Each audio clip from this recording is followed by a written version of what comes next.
Assalamualaikum warahmatullahi wabarakatuh. Bertemu lagi dengan video Bu Husnul.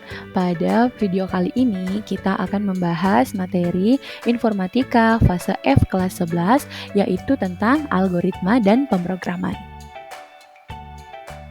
Adapun tujuan pembelajaran kita pada video kali ini, yang pertama, peserta didik dapat menjelaskan pengertian algoritma. Yang kedua, peserta didik dapat mengidentifikasi ciri-ciri algoritma. Dan yang ketiga, peserta didik dapat menjelaskan jenis-jenis notasi algoritma. Nah, yang pertama, pengertian algoritma. Jadi, algoritma itu adalah serangkaian langkah-langkah terstruktur, terurut, dan jelas yang digunakan untuk memecahkan masalah atau menyelesaikan suatu tugas tertentu. Nah, jadi inti dari algoritma itu sebenarnya adalah langkah-langkah ya.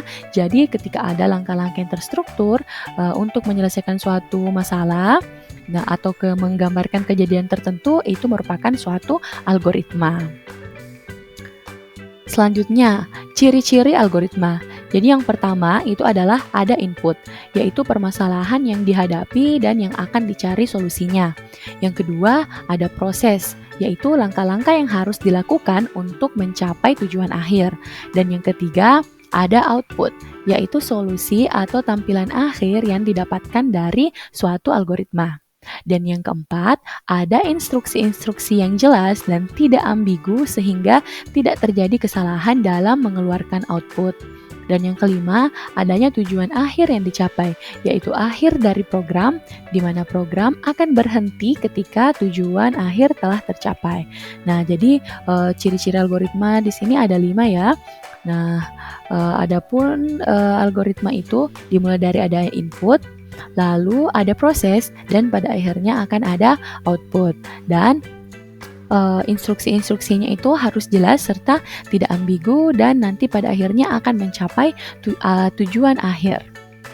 Selanjutnya, notasi algoritma. Dan notasi algoritma ini ada 3 yang biasa digunakan. Yang pertama adalah algoritma kalimat deskriptif, yang kedua adalah flowchart atau diagram alir, dan yang ketiga adalah pseudocode.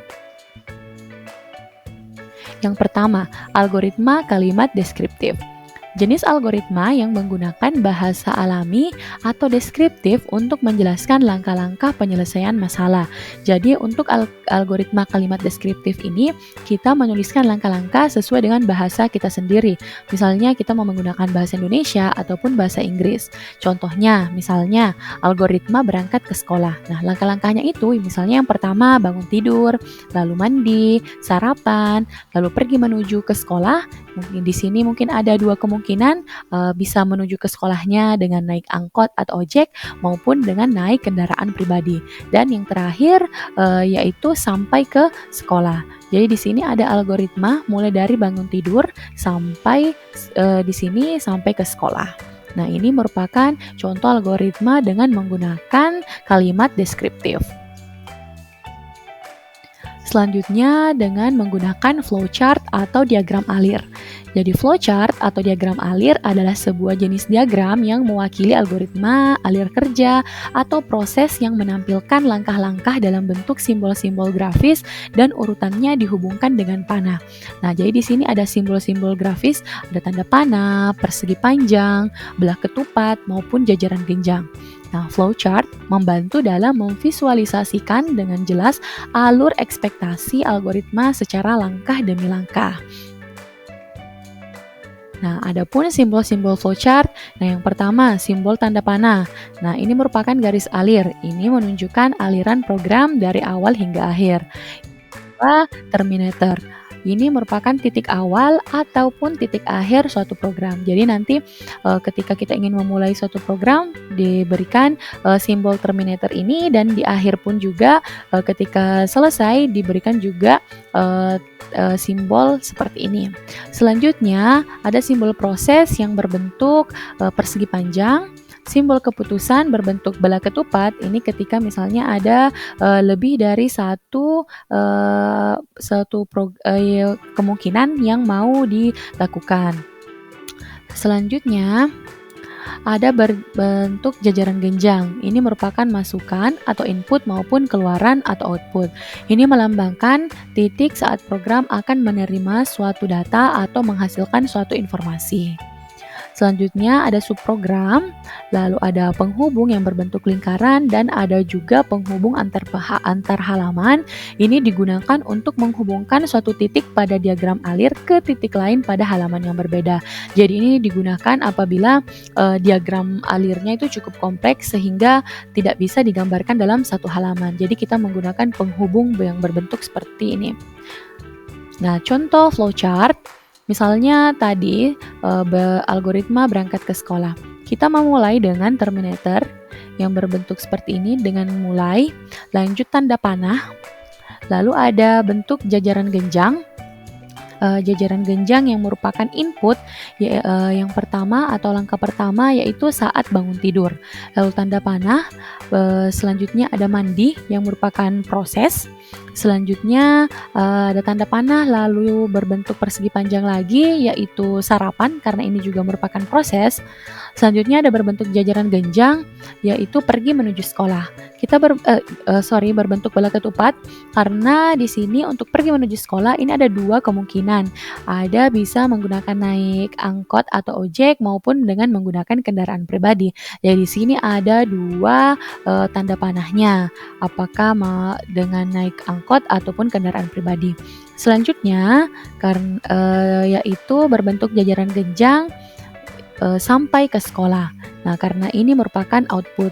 Di atas tadi inputnya adalah bangun tidur dan outputnya atau terakhir itu adalah sampai ke sekolah. Karena sudah sampai ke sekolah, maka ditambahkan lagi terminator bahwa programnya selesai.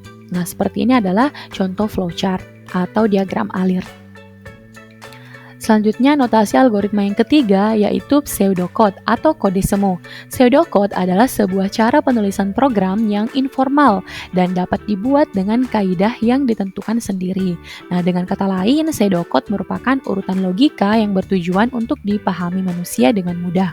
Nah, pseudocode itu memungkinkan deskripsi langkah-langkah yang lebih rinci dan lebih mendekati bahasa pemrograman. Namun, karena sifatnya yang informal, tidak ada aturan khusus dalam standar notasi yang harus diikuti. Nah, ini merupakan contoh penulisan pseudocode. Nah, di sini kita mau mencari luas segitiga. Contoh pseudocode-nya yang pertama, start, yang kedua, read, alas, lalu yang ketiga read, tinggi, lalu ditulis luas segitiga didefinisikan dengan rumus 0,5 dikali alas kali tinggi. Lalu hasilnya write luas segitiga. Dan ketika selesai, maka terakhir adalah end atau berakhirlah proses untuk mencari luas segitiga. Nah, setelah selesai menyusun suatu algoritma, barulah suatu program dibuat dengan menggunakan bahasa pemrograman tertentu. Nah, ada banyak bahasa yang dapat digunakan, misalnya bahasa C maupun bahasa Python. Algoritma yang baik dapat membantu programmer dalam menyusun baris kode program dengan benar. Cara programmer mengubah algoritma ke dalam notasi bahasa pemrograman dengan mempresentasikan notasi dengan kalimat deskriptif, flowchart, dan pseudocode. Nah, itulah tadi materi kita untuk hari ini. Jadi sudah dijelaskan tadi tentang pengertian algoritma, ciri-ciri algoritma, dan juga notasi algoritma yang terdiri dari kalimat deskriptif, bisa flowchart maupun pseudocode. Nah, sampai di sini dulu materi kita untuk hari ini. Semoga bermanfaat dan sampai ketemu lagi pada video pembelajaran selanjutnya. Assalamualaikum warahmatullahi wabarakatuh.